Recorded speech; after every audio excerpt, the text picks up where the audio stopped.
Federal prosecutors say they plan to retry the man they accused of causing the Palisades wildfires. Good afternoon, everyone. I'm Colleen Williams. And I'm Carolyn Johnson. Michael is off. A jury deadlocked on the arson charges against Jonathan Rinderknecht. And this morning, the judge declared a mistrial. With that, the high-profile case came to an abrupt halt.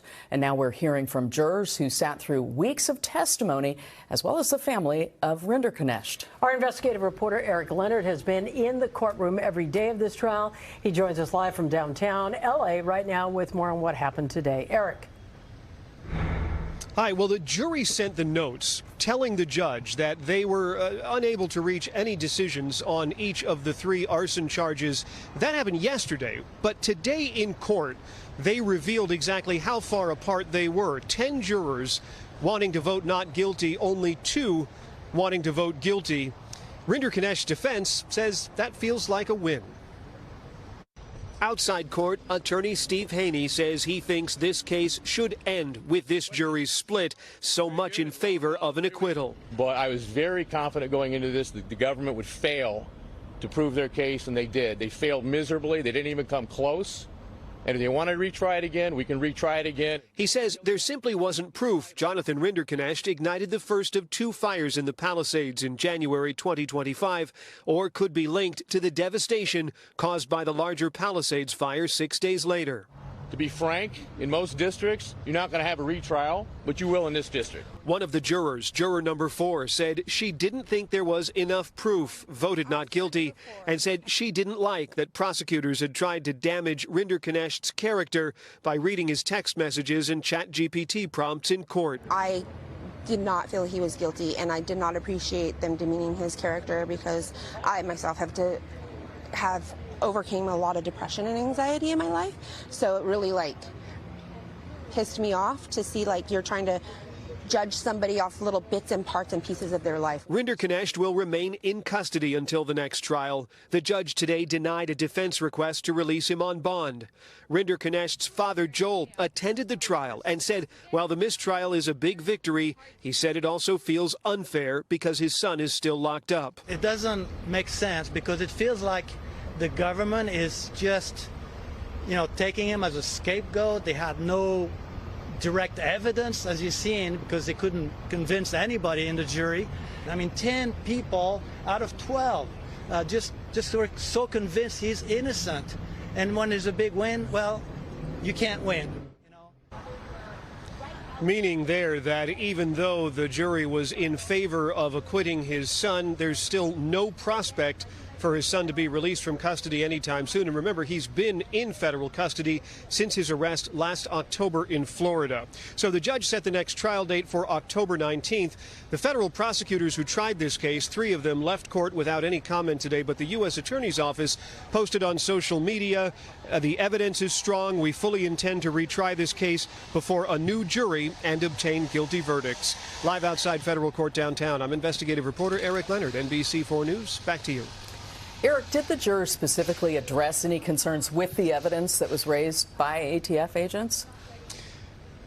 Yeah, we spoke to one juror who was a voting juror and one alternate. Both of them pointed to a couple of things that they had problems with in the prosecution's case during the trial. One of them was placing Jonathan Rinderknecht right at the scene of that first fire. The prosecutors said there was security camera images and cell phone data.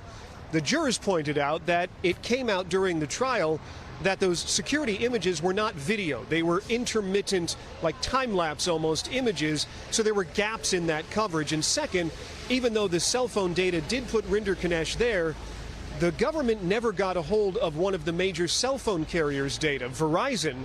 So it was certainly possible, the jurors thought possible, and maybe even likely, that other devices, meaning other people, were in the area, but the government failed to come up with the proof or the evidence of that. All right, Leonard reporting live for us from downtown L.A. Thank you for that. All right, so what is next in the case now that a mistrial was declared? Let's bring in our legal analyst, former federal prosecutor and current criminal defense attorney, someone we all know, Manny Medrano. Yeah. Good afternoon. Yeah, thanks for joining us in studio.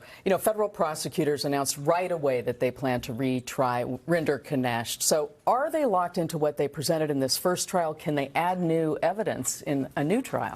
Very much so. First of all, I'm not surprised at all. I know the count is 10-2 for acquittal, but any decent prosecutor worth his salt is going to try another bite at the apple. But a good prosecutor would do the following.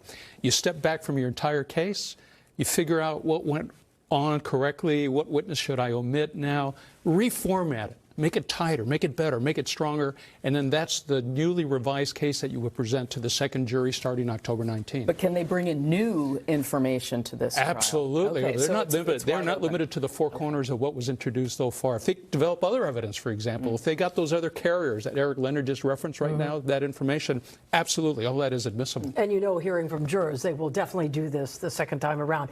We heard from one of the jurors that they felt like he was being scapegoated here. And when you look at the number, the split there, 10-2, what does the court of public opinion tell you about this? Well, I found that one particular comment by a juror absolutely fascinating, basically saying, well, even if he started the first fire, what about the other negligence of other parties who could have stopped the whole fire? The fire department, right? That thing was smoldering, Colleen and Carolyn, for what, 6-7 days before it erupted into the inferno that just decimated parts of Southern California.